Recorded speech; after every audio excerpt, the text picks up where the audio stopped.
আসসালামু আলাইকুম, welcome to my Facebook page and YouTube channel. আশা করি সবাই ভালো আছেন। আজকের ভিডিওতে কথা বলবো 160 সিসি সেগমেন্টের একটি নেকেড স্পোর্টস বাইক নিয়ে। যারা নেকেড স্পোর্টস বাইক পছন্দ করে থাকেন তাদের জন্য এই ভিডিওটি হতে চলেছে অনেক ভ্যালু ফর মানি। আশা করি সম্পূর্ণ ভিডিওটি দেখবেন। আর যারা আমাদের চ্যানেলটিকে এখনো সাবস্ক্রাইব করেননি অবশ্যই সাবস্ক্রাইব করে দিবেন। আজকের ভিডিওতে কথা বলবো KTM Duke 160 এই বাইকটিকে নিয়ে। এই বাইকটা সদ্য ভারতে লঞ্চ হয়ে গিয়েছে। এরই প্রেক্ষাপটে বাংলাদেশের মার্কেটে খুব দ্রুতই দেখা যেতে পারে। বাংলাদেশের তরুণদের মধ্যে KTM একটি জনপ্রিয় একটি বাইক। KTM বাইকগুলো সচরাচর বাংলাদেশের দাম হয়ে থাকে আকাশচুম্বী। এরই প্রেক্ষাপটে এই বাইকটির দামও হয়তোবা অনেক বেশি হতে পারে। আজকের ভিডিওতে কথা বলবো এই বাইকটির সকল ধরনের স্পেসিফিকেশন এবং এই বাইকটির দাম কত ধরা হতে পারে বাংলাদেশের মার্কেটে আসলে। তাহলে চলুন ভিডিওটি শুরু করা যায়। KTM Duke 160 একদম নতুন ডিজাইন, পাওয়ারফুল ইঞ্জিন এবং আধুনিক সব ফিচার নিয়ে হাজির হয়েছে। তাহলে চলুন দেখে নিই KTM Duke 160 আমাদেরকে কি দিচ্ছে। বাইকটির লুক নিয়ে কথা বলতে হলে প্রথমে দেখতে পারবেন মাস্কুলার বডির সাথে অ্যারোডাইনামিক শেপের একটি অ্যাগ্রেসিভ নেকেড স্পোর্টসি লুক দেওয়া হয়েছে, যার ফলে এই বাইকটি দেখতে খুব আকর্ষণীয় লাগবে। এবার কথা বলা যাক বাইকটির ইঞ্জিন কনফিগারেশন নিয়ে। এই বাইকটির ইঞ্জিনে দেওয়া হয়েছে 164.2 সিসির একটি সিঙ্গেল সিলিন্ডার 4 স্ট্রোক লিকুইড কুল SOHC ইঞ্জিন, যা থেকে বাইকটির ম্যাক্সিমাম পাওয়ার আউটপুট করবে 18.73 bhp @ 9250 rpm।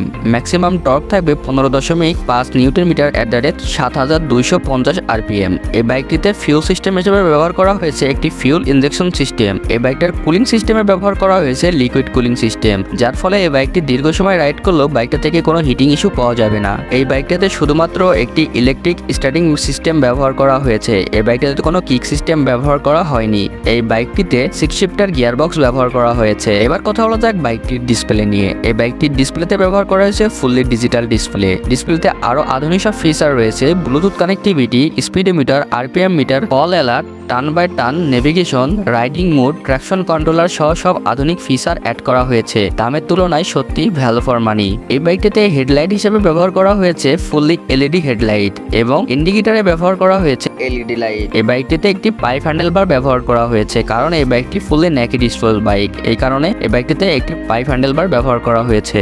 এবার কথা বলা যাক বাইকটির সাসপেনশন নিয়ে। এই বাইকটির ফ্রন্ট সাসপেনশনে ব্যবহার করা হয়েছে upside down USD Fox suspension এবং ফ্রন্ট টায়ারে ব্যবহার করা হয়েছে 17 ইঞ্চি অ্যালোরিং এর সাথে 70/10 সেকশনের একটি টিউবলেস টায়ার এবং রেয়ারে ব্যবহার করা হয়েছে 5 স্টেজ অ্যাডজাস্টেবল মনোশক সাসপেনশন, যা আপনি আপনার হাইট অনুযায়ী অ্যাডজাস্ট করে নিতে পারবেন। এবং টায়ারে ব্যবহার করা হয়েছে 17 ইঞ্চি অ্যালোরিং এর সাথে 140/60 সেকশনের একটি টিউবলেস টায়ার। এবার কথা বলা যাক বাইকটির ব্রেকিং সিস্টেম নিয়ে। এই বাইকটির ব্রেকিং সিস্টেম হিসেবে ব্যবহার করা হয়েছে ফ্রন্ট ব্রেকে 300 মিলিমিটারের একটি ডিস্ক ব্রেক উইথ ABS এবং পিছনে ব্যবহার করা হয়েছে 230 মিলিমিটারের একটি ডিস্ক ব্রেক উইথ ABS। এই বাইকটিতে একটি ডুয়েল চ্যানেল ABS ব্যবহার করা হয়েছে। সাধারণত KTM বাইকগুলোর ব্রেকিং সিস্টেম অসাধারণ হয়ে থাকে। এই প্রেক্ষাপটে এই বাইকটিতেও ব্রেকিং সিস্টেম নিয়ে কোনো কমতি রাখা হয়নি। তো ব্রেকিং সিস্টেম নিয়ে আপনারা এই বাইকটি থেকে ফুললি স্যাটিসফাই হয়ে থাকবেন। এই বাইকটিতে একটি 10.5 লিটারের একটি ফিউল ট্যাঙ্ক ব্যবহার করা হয়েছে, যা আমার কাছে খুবই ছোট মনে হয়েছে। বাইকটিতে যদি 12 লিটারের একটি ফিউল ট্যাঙ্ক ব্যবহার করা হতো তাহলে আমার মনে হয় ভালো হতো।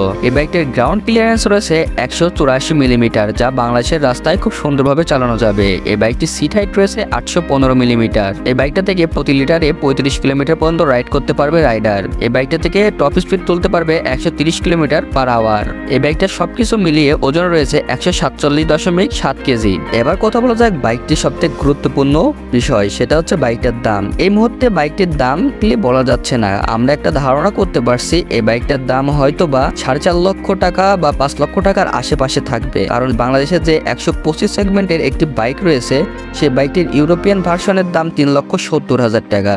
এরই প্রেক্ষাপটে এটা যখন 160 সিসির একটি বাইক, তো সেই ক্ষেত্রে বাংলাদেশে এই বাইকটার দাম 4.5 লক্ষ টাকা বা 5 লাখ টাকার আশেপাশে হতে পারে। তো বাইকটির দাম নিয়ে আমরা এখনই শিওর কোনো কিছু বলতে পারছি না। বাংলাদেশে যখন এই বাইকটা আসবে তখন অবশ্যই আপনাদের নতুন একটি ভিডিওর মাধ্যমে বাইকটির দাম জানিয়ে দেওয়া হবে। আর যারা 160 সিসির বাইক পছন্দ করে থাকেন তাদের জন্য এই বাইকটি খুবই ভ্যালু ফর মানি হতে পারে। তো আপনারা যারা 160 সিসির বাইক কিনতে চাচ্ছেন তারা হয়তোবা কিছুদিন ওয়েট করুন, তাহলে হয়তোবা এই বাইকটি হাতে পেয়ে যেতে পারেন, কারণ এই বাইকটি ভারতে লঞ্চ হয়ে গিয়েছে। এর প্রেক্ষাপটে ভারতে যে বাইকগুলো লঞ্চ হয় বাংলাদেশে ওই বাইকগুলো লঞ্চ হওয়ার সম্ভাবনা বেশি থাকে। তো এই ছিল KTM Duke 160 এই বাইকটির সকল ধরনের স্পেসিফিকেশন এবং দামের আপডেট। তো ভিডিওটি ভালো লেগে থাকলে অবশ্যই আমাদের চ্যানেলটিকে সাবস্ক্রাইব করে দিবেন। আবার দেখা হবে পরবর্তী কোনো ভিডিওতে।